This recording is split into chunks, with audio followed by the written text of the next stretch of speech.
Assalamualaikum warahmatullahi wabarakatuh. Di sini saya akan membahas materi bahasa Indonesia tentang komunikasi efektif. Sebelum kita bahas dan kita pelajari apa itu komunikasi efektif, perkenalkan terlebih dahulu nama saya Resvita Diana dari kelas 05 Farpe 002 atau Farmasi 5B. Pertama, saya akan menjelaskan pengertian dari komunikasi. Apa itu komunikasi?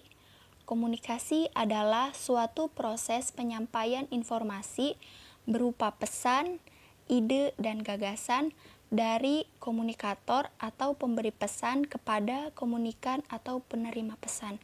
Dapat disimpulkan, komunikasi adalah percakapan yang dilakukan antara komunikator, pemberi pesan, dan komunikan yang menerima pesan. Kemudian, apa itu pengertian dari komunikasi efektif? Komunikasi efektif adalah komunikasi yang mampu menghasilkan perubahan sikap pada orang yang terlibat. Lalu di sini ada tujuan dari komunikasi efektif. Tujuan dari komunikasi efektif ini untuk memberikan kemudahan dalam memahami pesan yang disampaikan antara pemberi dan penerima pesan, sehingga tercipta feedback atau umpan balik yang baik antara pemberi dan penerima pesan. Kemudian ada juga unsur komunikasi. Unsur komunikasi ada 5. Yang pertama, sumber atau komunikator. Yang kedua, komunikan. Yang ketiga, isi pesan. Yang keempat, media atau saluran. Dan yang kelima, tanggapan. Di sini yang harus kita perhatikan dalam unsur komunikasi itu yang pertama, sumber atau komunikator. Kita harus tahu dulu siapa sumbernya, siapa yang menyampaikan informasi, dan seberapa luas dalam pengetahuannya tentang informasi yang akan disampaikan seorang komunikator kepada komunikan. Yang kedua, komunikan. Komunikan adalah orang yang menerima pesan yang disampaikan oleh komunikator atau yang menyampaikan pesan. Yang ketiga, isi pesan atau apa yang disampaikan. Di sini kita harus pahami dulu apa isi pesan yang disampaikan oleh seorang komunikator kepada komunikan. Apakah pesannya itu dapat dipahami oleh seorang komunikan? Apakah isi pesannya itu dapat dimengerti oleh komunikan? Lalu yang keempat, ada media yang digunakan. Media yang digunakan dalam komunikasi itu berupa apa?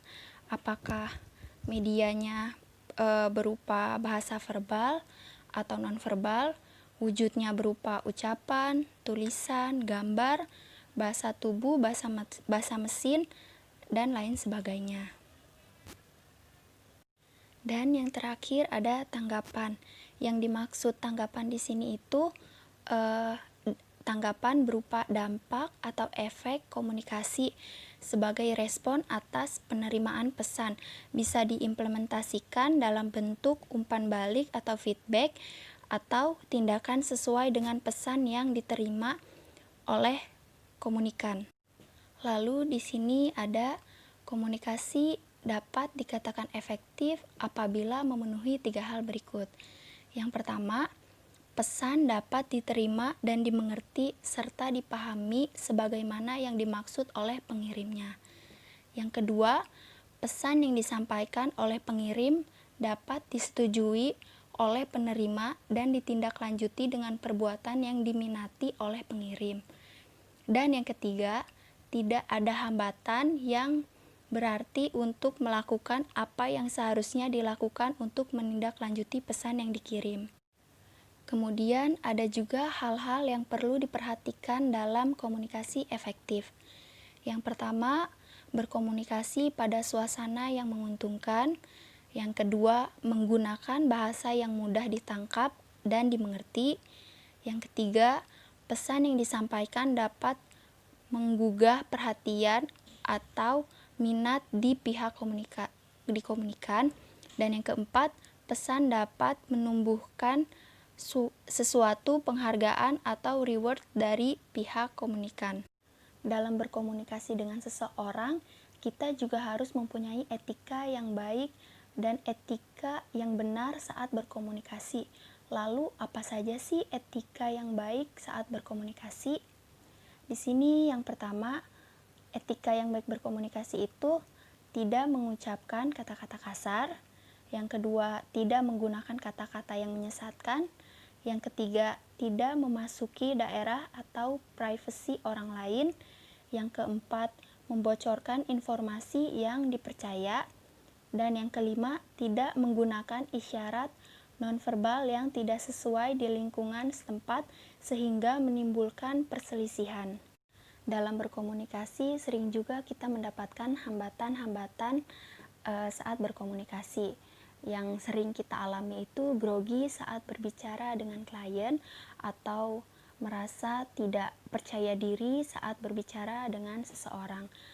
Nah, di sini saya akan menjelaskan juga bagaimana sih cara agar komunikasi dengan klien berjalan dengan baik tanpa adanya hambatan. Yang pertama, kita bisa fokuskan perhatian terhadap lawan bicara. Yang kedua, jelaskan tentang tujuan yang akan kita bicarakan, keinginan, harapan, serta perasaan dan lain sebagainya. Yang ketiga, bersikap ramah dan bersahabat untuk mendapatkan kepercayaan dan keterbukaan, atau kita bisa saling memberi pengertian antara lawan bicara kita. Dan yang keempat, kita bisa hindari prasangka negatif. Yang kelima, hindari memotong pembicaraan lawan bicara kita.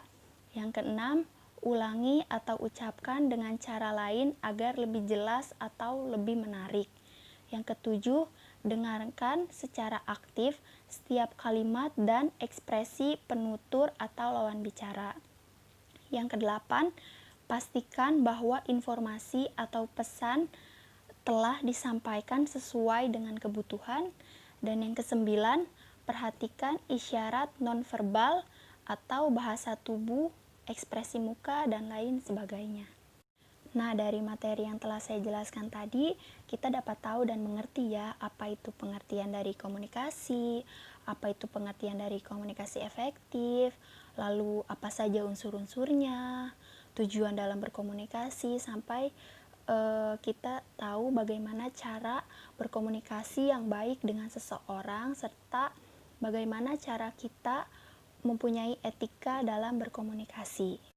Mungkin cukup sampai di sini penjelasan yang saya semoga dapat bermanfaat untuk kita semua dan bisa menjadi pengetahuan bagaimana cara berkomunikasi yang baik dengan seseorang. Kurang lebihnya saya mohon maaf. Wassalamualaikum warahmatullahi wabarakatuh.